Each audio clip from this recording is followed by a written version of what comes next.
Mesdames et messieurs, bonjour et bienvenue dans votre émission Le Portail de l'Environnement. Le Bénin veut réguler le secteur de la biotechnologie et prévenir au mieux les risques liés à la manipulation et à l'utilisation des OGM, les organismes génétiquement modifiés, issus de la biotechnologie moderne. Sur cette loi sur la biosécurité de 98 articles adoptés le 4 janvier 2021 veut combler le vide juridique en la matière. Aujourd'hui, je reçois pour vous deux experts et pas des moindres. Le professeur Clément Bangla, bonjour. Bonjour, Monsieur Choki, Monsieur le journaliste. Comme le noir. Donc, je disais tantôt que... On va reprendre.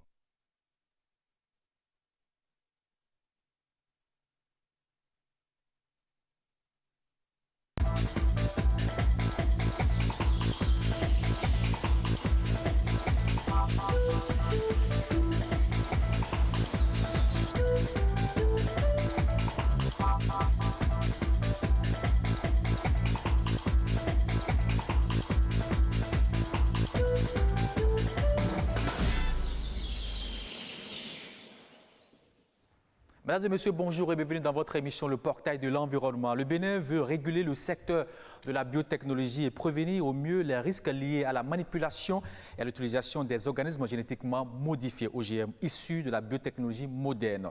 Cette loi sur la biosécurité de 98 articles adoptés le 4 janvier 2021 veut combler le vide juridique en la matière.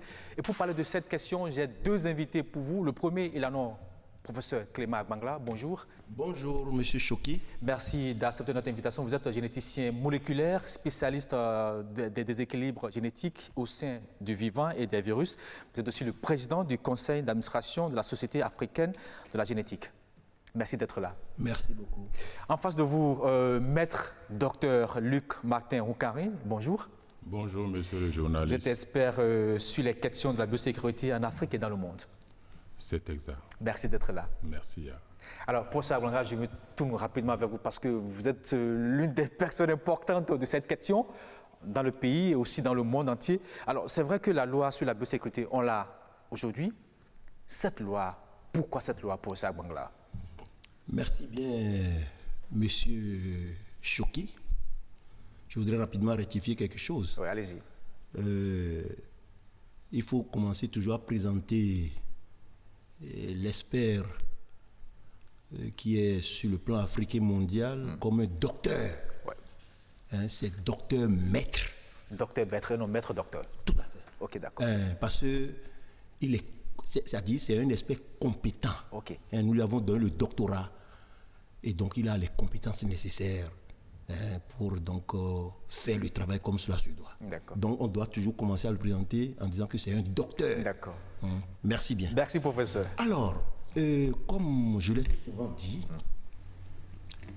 nous devons féliciter le gouvernement béninois pour avoir initié cette loi enfin, et nos honorables députés les féliciter aussi pour avoir voté cette loi. Ok. Parce que comme vous le savez, on était dans un vide juridique terrible, pour ne pas le dire. Et c'était grave même. Est-ce que vous voyez? Parce que nous avons des pays, les pays africains, donc fait partie de notre pays, c'est des pays où, c'est-à-dire, il n'y a rien qui puisse être contrôlé rigoureusement. Donc sans loi, tout est permis. Nous sommes d'accord. Et c'est des pays à frontières poreuses. La circulation est permise n'importe comment, tout ça là. Et donc, si entre-temps, on était toujours dans ce vide juridique et que des gens commençaient à faire venir donc les OGM clandestinement dans notre pays, ce serait la catastrophe. Je vois. Donc, cette loi n'est pas une loi de plus, mais c'est une loi très importante. Et une fois encore, je félicite le gouvernement du président Talon pour avoir initié cette loi et nos honorables députés pour l'avoir votée. Alors pourquoi avoir tant traîné pour ce Bangla? Mais comme vous le savez, et c'est comme ça toujours en Afrique. Vous voyez, il y a des gens qui sont dans l'ombre en train de défendre leur intérêt personnel toujours. Hein? Et au lieu, c'est-à-dire de faire comprendre qu'ils ne sont pas responsables donc de certaines questions, c'est eux qui paraissent partout. Et pendant ce temps, le mal s'installe. Tout à fait. Et ceux qui doivent parler des choses, vous les voyez, on les relègue au second plan, ou bien on ne veut même pas qu'on sache qu'ils existent. On ne veut même pas qu'on sache qu'ils existent. Est-ce que vous voyez? C'est dommage. Donc c'est ça les problèmes. Et c'est des gens qui ne connaissent rien de ces questions-là, qui se mettent partout à crier, à faire des choses, alors qu'en réalité, ils ne font que défendre leur intérêt personnel. C'est ça qui est mauvais dans nos pays africains. Est-ce que vous voyez? Voilà. Alors aujourd'hui, on a la loi, mais entre-temps, il y a eu 2 moratoires. Je sais que Dr Maître Martin-Luc Oncaré aussi est content qu'on ait enfin cette loi, mais comme je l'ai demandé aussi au professeur, on a trop attendu et puis pendant ce temps, beaucoup de choses sont passées, certainement. Content, merci. Content, le mot est faible. Je suis heureux. Ah oui. Oui, parce que mon pays vient de faire un grand pas. C'est une grande avancée. Et comme l'a dit tout à l'heure le professeur, eh bien, on ne peut que en féliciter le gouvernement qui a fait preuve de courage et de détermination et de très bonnes options, parce que le développement durable dont on parle aujourd'hui ne peut se faire sans prendre en compte cet instrument international qui est la Convention sur la biodiversité, et aussi par l'application du protocole de Cartagena, qui parle justement de tout ce qui concerne les risques, la prévention des risques biotechnologiques liés à cette convention dont je viens de parler. Je crois que le professeur a dit l'essentiel sur cette question. Pourquoi 10 ans de moratoire? Oui, mais parce qu'à l'époque, c'est une question de rapport de force et de communication. Ceux qui n'avaient pas intérêt et qui diabolisaient les OGM et la biotechnologie moderne ont pu peut-être convaincre le gouvernement de leur cause. Et je crois que le temps a eu raison maintenant d'eux. Et nous avons un gouvernement qui a compris qu'il fallait sortir de ce chemin-là. Est-ce qu'on va dire que ceux qui avaient cette crainte-là avaient tort, professeur Agbangla? Mais vous savez, si nous revenons à la définition de la biosécurité, qui n'est rien d'autre que l'ensemble des politiques, des mesures juridiques, administratives, techniques et socio-économiques mises en œuvre pour prévenir, réduire ou éliminer les risques potentiels liés à l'utilisation des biotechnologies modernes et des produits qui en sont issus, mais tout est clair. Parce que ceux-là qui diabolisaient, qui faisaient comprendre à la population que les OGM, c'est mauvais, c'est mauvais, c'est mauvais, mais ils ne peuvent même pas définir ce qu'on appelle OGM correctement.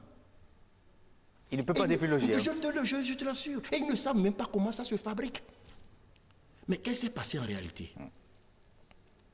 Vous savez, c'est-à-dire, il y a ce qu'on appelle le matériel génétique, n'est-ce pas? Qui n'est rien d'autre que ce patrimoine héréditaire, n'est-ce pas? Que les ascendants transmettent aux descendants, et qui est à la base donc, de tous les caractères spécifiques aux individus d'une espèce donnée dans le monde du vivant et des virus. Alors l'unité de fonction de ce matériel génétique, on l'appelle le gène, qui n'est rien d'autre qu'un segment nucléotidique. C'est-à-dire c'est de l'ADN chez le vivant, y compris les hommes, et de l'ARN ou ARN chez les virus. Alors, l'ADN, en réalité, qui est matériel génétique chez le vivant, ADN ARN chez les virus, a dit, et il s'écrit dans la formule donc, des nucléotides.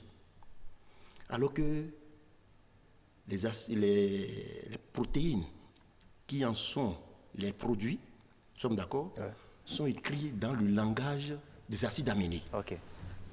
Donc il doit avoir nécessairement un code qu'on appelle code génétique qui explique comment donc c'est-à-dire cette lecture-là se fait du langage des acides nucléiques dans le langage des acides aminés.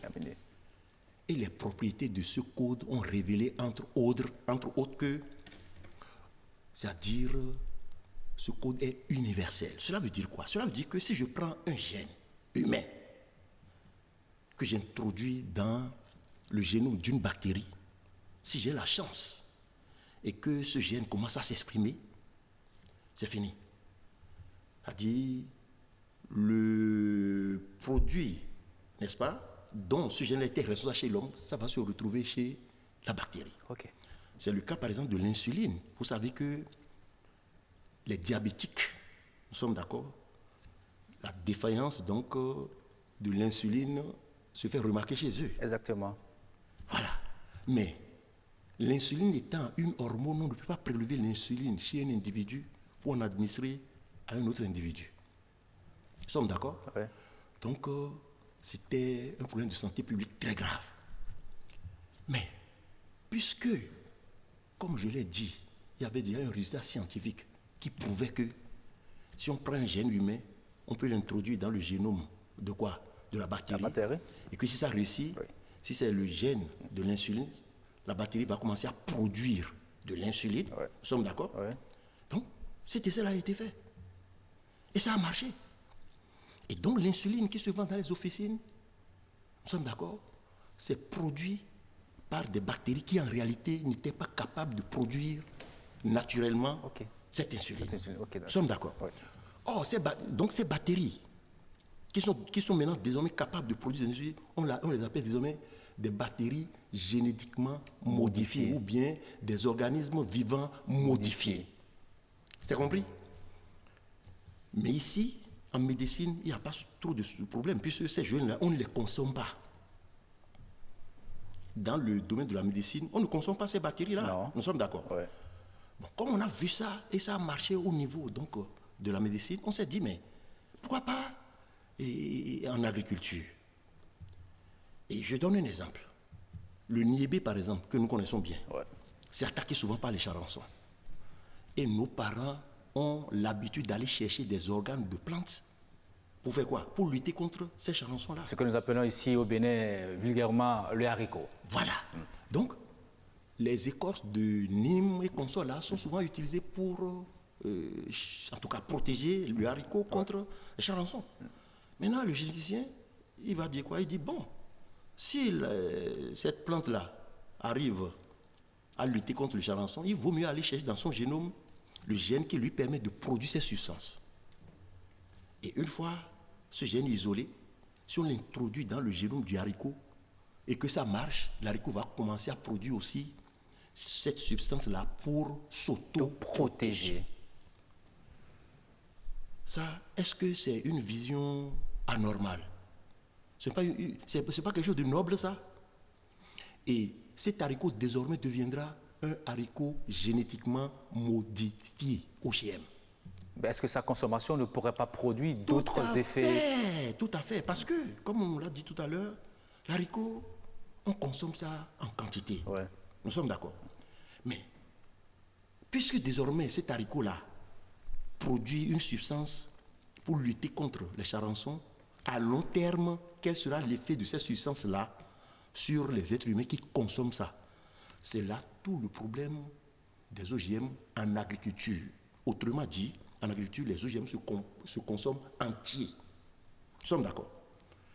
Et donc, le rôle de la société civile est d'anticiper, de prévenir, pour dire, ah, attention, c'est-à-dire, ça peut avoir des problèmes, etc., etc. Bon. Ce n'est pas seulement dans ce domaine-là que donc, ça se fait. Si je prends par exemple le vaccin, le vaccin que les gens ont trouvé contre la Covid-19 aujourd'hui. Justement, j'allais vous demander, mais est-ce que quelque chose est possible à ce niveau aussi? Non, je viens. Si par exemple, on constate à un mois donné que mais ce vaccin-là, ça ne marche pas, qu'est-ce qu'on va faire? On le retire du marché, vrai ou faux? Vrai. Donc si un OGM, entre-temps, se révélait dangereux, l'essentiel, c'est de le retirer tout simplement Du marché. et puis ça s'arrête là. Mais les avantages de ces manipulations de biotechnologie moderne sont importants dans la mesure où, si je prends le cas donc, du changement climatique auquel nous faisons face dans le monde entier aujourd'hui, les variétés qui étaient à long cycle, on ne peut plus continuer avec ça. Non. Il faut faire en sorte qu'il y ait des variétés qui rapidement puissent vraiment, malgré tout, c'est-à-dire des variétés qui puissent être utiles. Et tout ceci, c'est une modification qu'on Voilà. a apportée Donc, à ces variétés. On peut toujours utiliser cette technologie qu'on appelle les biotechnologies pour résoudre ces problèmes. Okay. Nous sommes d'accord. Mais on ne peut pas, d'une manière ou d'une autre, dans l'anarchie, faire tout ça là. Il faut, c'est pourquoi la loi qui a été votée, ça permet, c'est-à-dire aux instances, qui sont, c'est-à-dire prévues, de réguler la manipulation, l'importation, la conservation et ce qui restera donc de ces produits-là.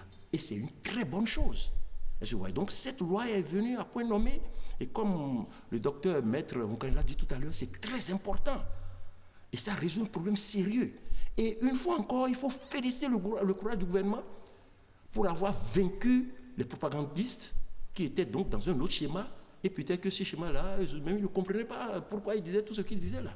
C'est vrai que vous l'avez dit que la loi vient cadrer un peu l'utilisation des OGM. Est-ce qu'il y a d'autres avantages qu'on pourrait tirer de cette loi, docteur Maître Luc Matin-Rouka? Je ne vais pas exagérer, mais je vous dirai qu'il n'y a que d'avantages. La science ne travaille que pour le progrès de l'humanité. Ça, c'est le principe. Mais précisément de quelle loi il s'agit, celle qui vient d'être adoptée par notre Assemblée générale. Le 4 janvier dernier. Mais il faut d'abord qu'elle soit promulguée pour que je puisse être très à l'aise à en parler et parler surtout de son applicabilité. Donc, une fois que c'est déjà adopté, c'est sur la voie de la promulgation. C'est un grand pas, comme je l'ai dit, mais je suis impatient quant à sa promulgation. Seulement, vous savez, il s'agit essentiellement pour cette loi de la mise en œuvre de l'exécution du protocole de Cartagena. Il faut insister là-dessus. Toute cette loi repose sur l'application du protocole de Cartagena. Vous voulez dire que c'est un arrimage aux lois au niveau régional? Non, pas ça. Pas ça? Non. La loi qui est votée pour la prévention des risques biotechnologiques.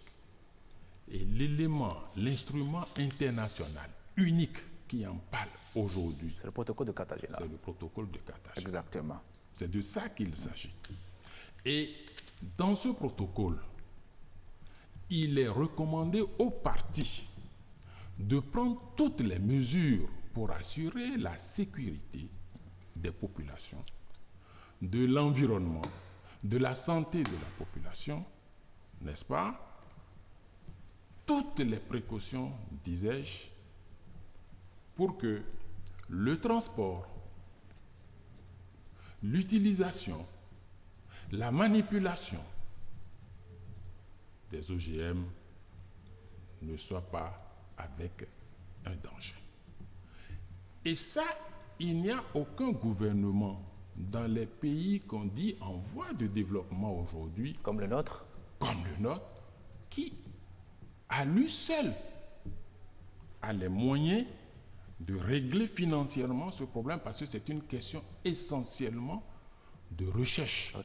D'abord, et ensuite d'équipement et de formation des personnes qui pourront remplir donc les obligations qui découlent de ce protocole-là.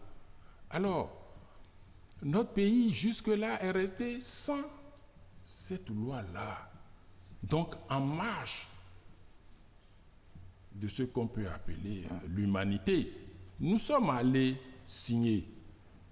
Nous l'avons ratifié. Il rentre dans l'ordonnancement juridique de notre pays. Mais nous l'ignorons. C'est un grand danger pour nous. D'abord, par rapport à la communauté internationale, nous sommes en porte-à-faux avec notre souveraineté. Donc, il faut la prendre.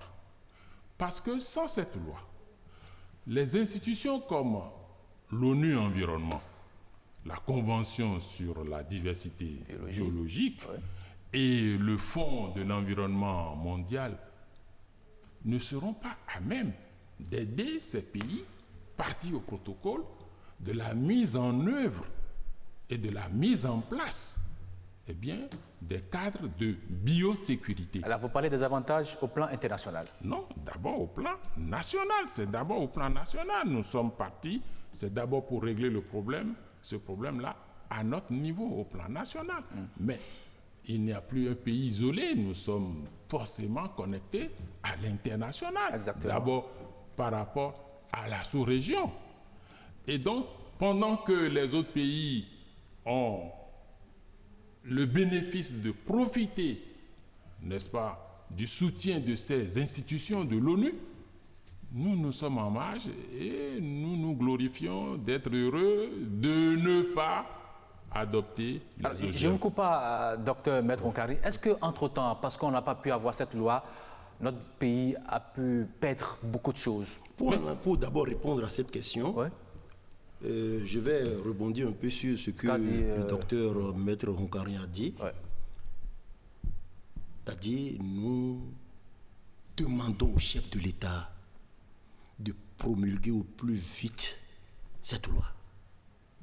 Il est vrai que les questions d'élection actuellement, c'est ça qui est... Tout le monde est emballé par ces questions. Mais ça ne doit en aucun cas Nous bloquer donc, dans le processus. la promulgation donc, de cette loi-là. S'il était en train de nous écouter, je les exhorte à le faire le plus rapidement que possible. Mais la seule promulgation de cette loi ne suffit pas.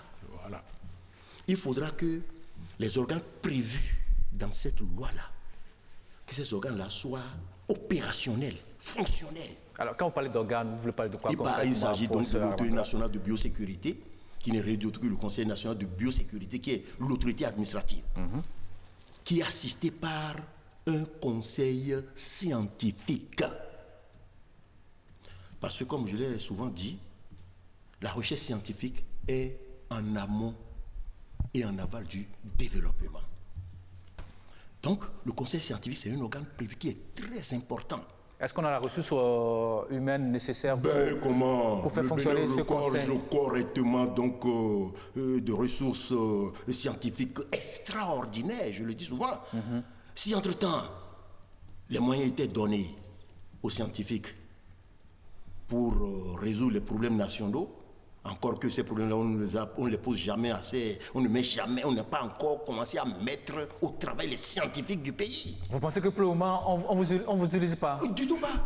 Vous êtes au repos? Mais nous sommes au repos. Sur le plan national, alors que vous voulez travailler. Mais sur le plan international, nous ne sommes pas au repos. On vous sollicite? Puisque ceux qui ont besoin de nous, nous sollicitent. Et quand les gens nous sollicitent, ils donnent les moyens. Et quand ils donnent les moyens, les gens sont à eux. Mais peut-être qu'au pays, on n'a pas ces moyens. Comment ça? Il faut toujours compter sur ses propres forces. Exactement. Est-ce que vous voyez? Ouais.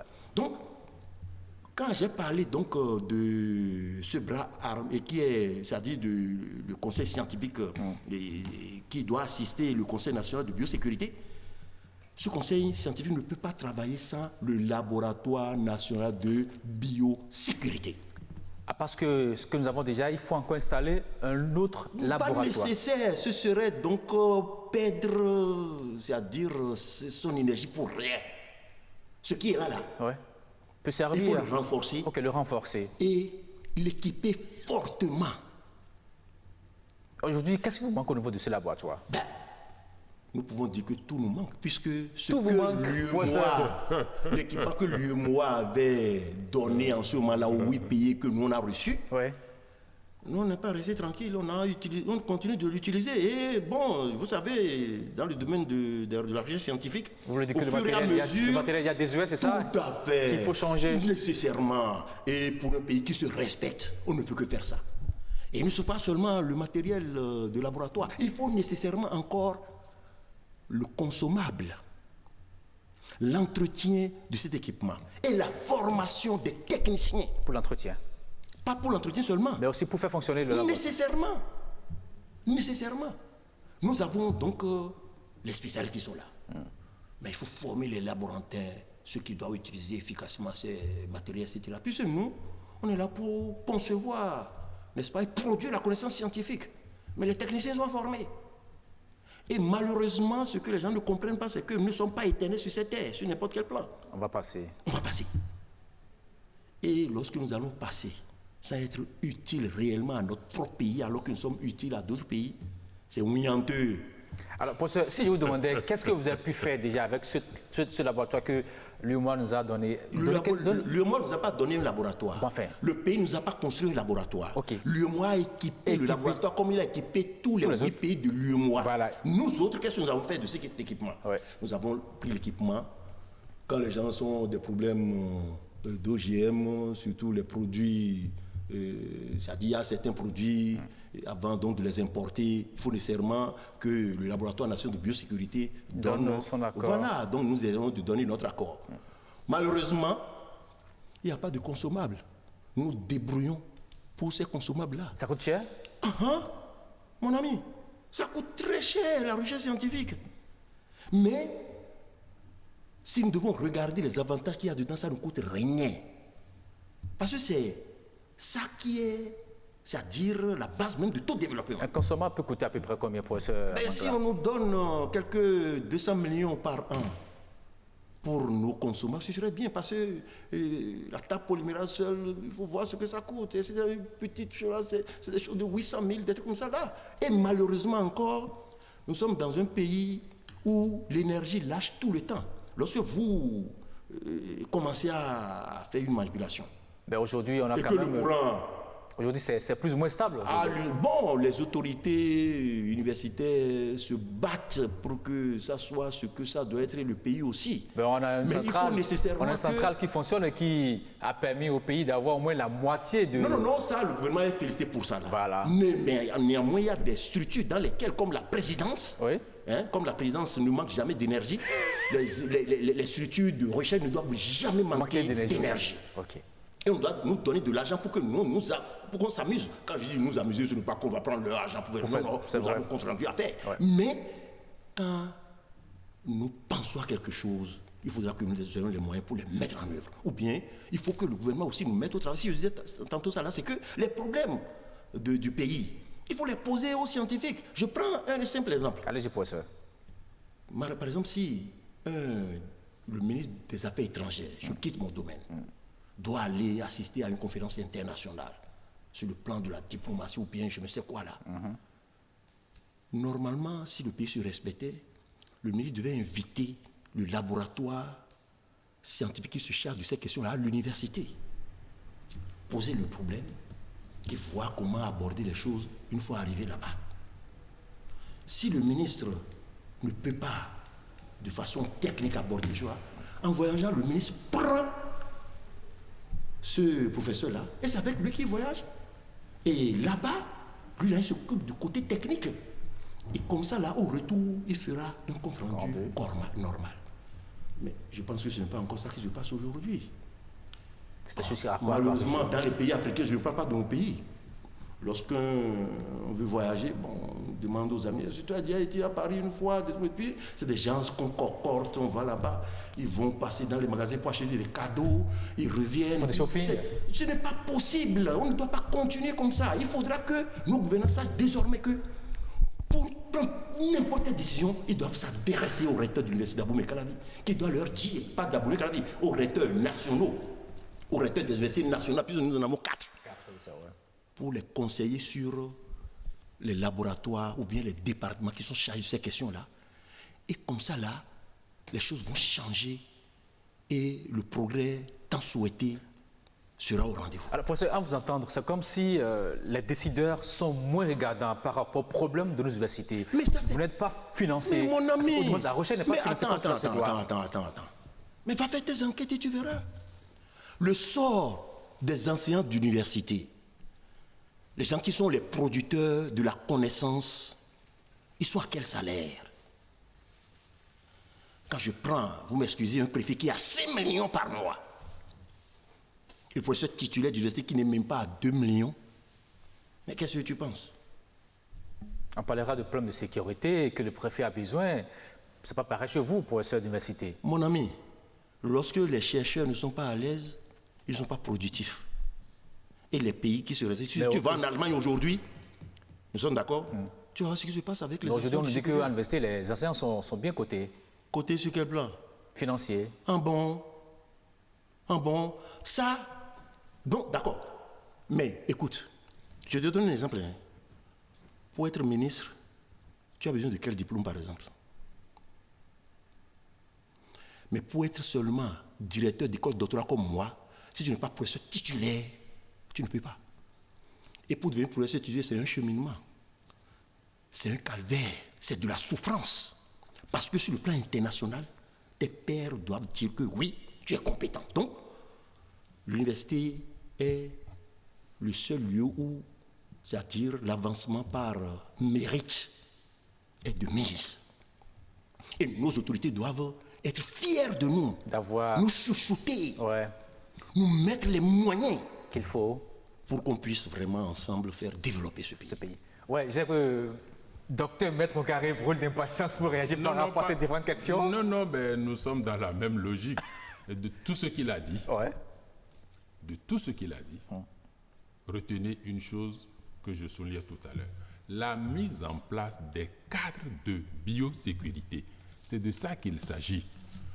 Et il est important d'expliquer à la population que c'est vrai, le gouvernement est responsable de tout ça, mais le gouvernement met en place des organes, tels, il a dit, une autorité nationale de biosécurité qui aujourd'hui prendra le nom, la dénomination de Conseil national de biosécurité, qui sera assisté d'un conseil scientifique, lequel conseil donne des avis techniques et scientifiques avant que l'organe administratif, bien sûr, ne prenne ses décisions officiellement. Ça, c'est important. Mais ce que je veux dire, c'est que c'est cet organe qui désormais se substitue, ou du moins prend les pouvoirs du gouvernement parce qu'on lui délègue le pouvoir, c'est une autorité nationale.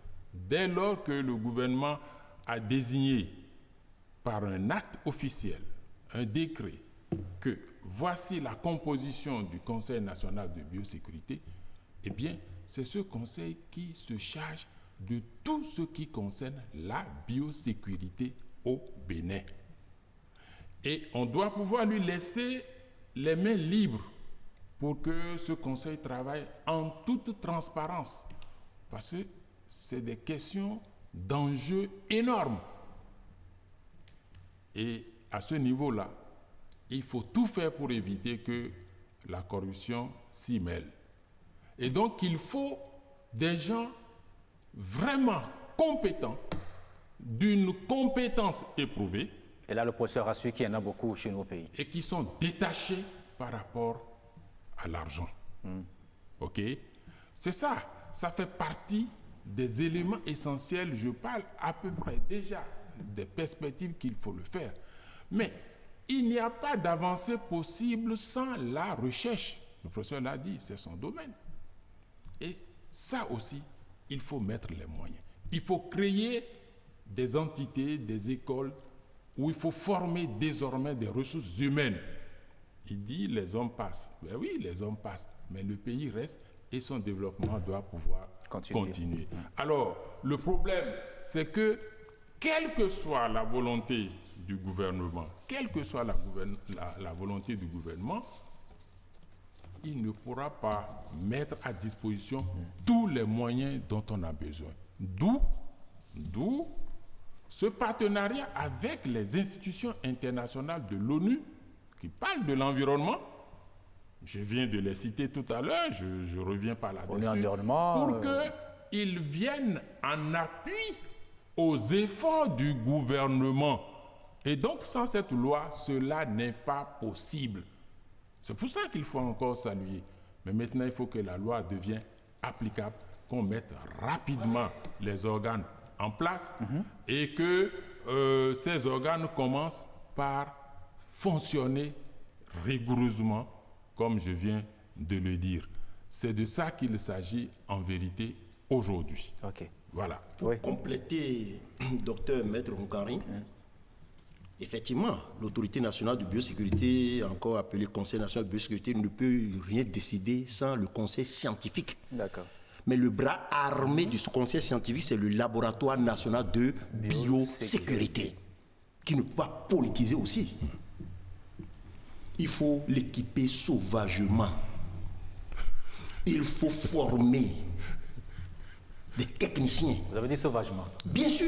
Il voulait dire lourdement, lourdement. On n'a pas dit lourdement. Je dis bien sauvagement. Et je le dis, je le répète. Il ne faut pas hésiter à mettre de l'argent pour équiper ce laboratoire. Ouais.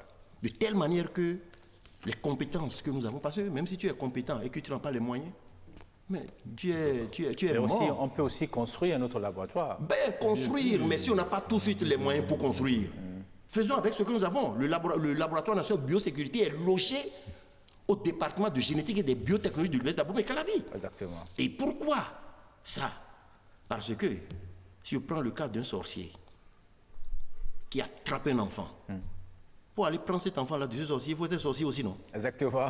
Hein, tu ne sais rien des OGM, tu ne connais rien. Vous voulez dire quoi par là, professeur Mais c'est pour te dire que, Ouais. Que des gens ne se substituent pas aux spécialistes pour résoudre quoi que ce soit, des questions de n'importe quelle chose. T'as bien compris? Les touches à tout là. Ouais. Les instituteurs qui touchent à tout là. Ils n'ont qu'à se calmer. Nous sommes d'accord? Et laisser les spécialistes dans chaque domaine agir. C'est vrai. Donc, si ce laboratoire n'était pas logé au département des biotechnologies, mais ce serait non-sens. Ce serait non-sens. Parce que ceux qui sont là, c'est des gens qui sont formés dans le cadre là. Ils sont compétents dans le domaine. Ils savent comment on fabrique les OGM. Donc, c'est eux qui peuvent dire comment lutter contre les OGM. Pas lutter contre, mais comment détecter les OGM et comment donc aider donc, le conseil scientifique à être efficace pour l'autorité nationale de biosécurité. Alors, professeur Bangré, est-ce qu'on pourrait dire aujourd'hui qu'avec cette loi, que les OGM et les OVM sont officialisés au Bénin? Bon, qu'est-ce que vous appelez officialiser? Si tu ne fais pas la politique va te faire, non? Les OGM vont circuler qu'on le fait. Je donne un exemple. Par exemple, nous commandons du maïs, par exemple, ou bien du riz. Nous commandons du riz, puis nous produisons pire du maïs. Nous commandons du riz, par exemple. Puis nous n'en produisons pas suffisamment, et les Béninois aiment beaucoup manger du riz. Et nous avons commandé du riz conventionnel, et par erreur, on nous envoie du riz OGM. Tu as voulu Non. ça? Non. Mais ça peut arriver par accident. Exactement. Mais lorsqu'on soupçonne ça, il faut qu'on soit capable de vérifier. Et c'est le rôle donc de la compétence des membres du laboratoire national de biosécurité. Maintenant, je m'avais aussi vous dire ceci. Si nous pensons que notre pays n'a pas besoin des OGM pour le moment, personne ne nous oblige à importer les OGM ou bien les OVM. Alors, j'allais demander, est-ce que vous pensez que notre pays n'a pas besoin des OGM? Moi, je ne sais pas. Ben, vous êtes du Moi, domaine. non, il faut comprendre quelque chose. En réalité, c'est l'État béninois qui doit savoir ce qu'il veut sur le plan agricole. Nous sommes d'accord, la politique agricole. Mais l'État se base sur les scientifiques aussi. Mais pour si décider. on nous pose la question, on va le leur dire. Mais moi, je vous le pose ici, c'est il est vrai que pour le moment, Ouais. nous n'en avons pas besoin. Ok. Parce que nous avons assez de variétés, c'est-à-dire traditionnelles, Ok. qui peuvent encore régler le problème. Nourrir tous les Béninois. Toutefois, il faut anticiper.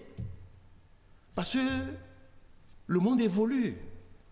Les changements climatiques, les maladies qu'on sort. Je prends le cas donc de la Covid-19.